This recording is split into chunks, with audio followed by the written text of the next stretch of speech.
So we're now well into 2024. Question is, what is the blueprint for setting ourselves the goals and achieving success throughout this year, despite the inevitable thunderstorms of life, the emotional hijacks and the lightning strikes of fear, doubt, uncertainty and emotional exposure that we're going to find on our path towards those significant destinations that we set for ourselves? Welcome aboard.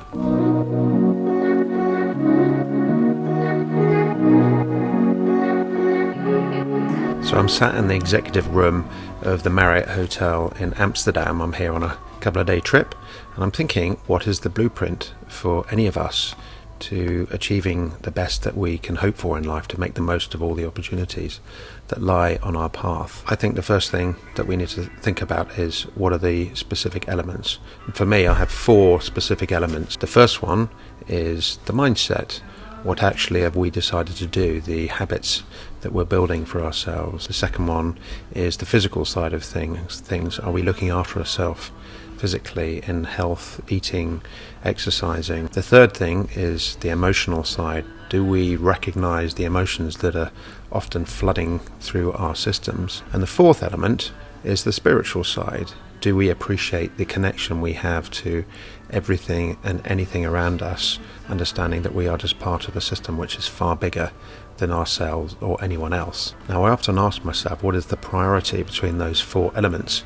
And there isn't really a priority, because they have to be in equilibrium. Sometimes we may need to add more energy towards a particular area. If we're struggling, this time of the year is classic, isn't it, that we come down with flus and cold, and we need to put some extra energy into getting that fixed. There are other times when health is much better, so we can concentrate on building better habits. We can concentrate on developing or studying our emotional understanding of ourselves, or the spiritual side of things as well. But if somebody were to nail me down and ask me where it all starts from, I honestly believe that it is the emotional side of us that is the key to everything.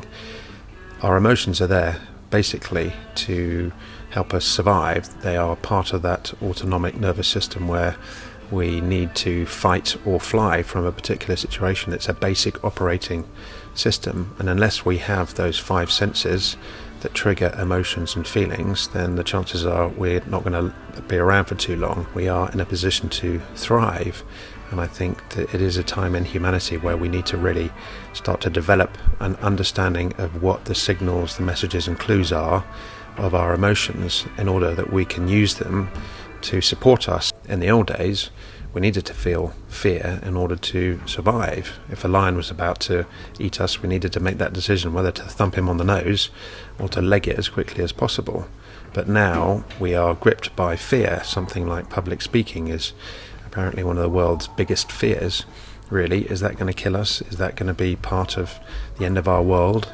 Well, clearly not. So if we can develop a deep understanding of why we feel that fear or resentment or guilt or anger, then we can really start to use it in our favor and not to be completely emotionally hijacked by it. Now, I could go on because it's such an area of interest of mine, but that's something that I talk about in much greater detail with my coaching clients and my new podcast, which is called Uncovering the Aviation Mindset. Now, I think, if in terms of order of preference, if there is one, the second one for me is the spiritual understanding of why we are here on this planet. And I think, simply put, what is the purpose of life? Well, the purpose of life is to survive. So we need to connect with each other. In the old days, we'd be lying in a cave, freezing to death. What would we do? Well, we would huddle together to share that warmth. And I think now, in a world where we don't need just to survive like we did in the old days, we've forgotten that the importance of that connection, which was intuitive. So if we start to develop our spiritual understanding of connection to each other and to something much bigger than ourselves, then we will give ourselves a much better chance of getting away from this whole ridiculous comparing ourselves and having to have the Range Rovers and the houses and the best lips and the best bums and the best muscles and the best haircuts, which I think is causing us so much problem. Psychologists talk about the idea that the last century started to develop a pervasive feeling of anxiousness, and now this century is all about humanity developing an overwhelming feeling of melancholy, and we have to do something. Blueprint for life, well, that's those 4 elements. Again, thinking about it, the physical side of things, the mindset, the habit side of things, the spiritual side and the emotional side. We have to inject energy into those areas. I think that we have everything to live for. We are incredible, yet we see so much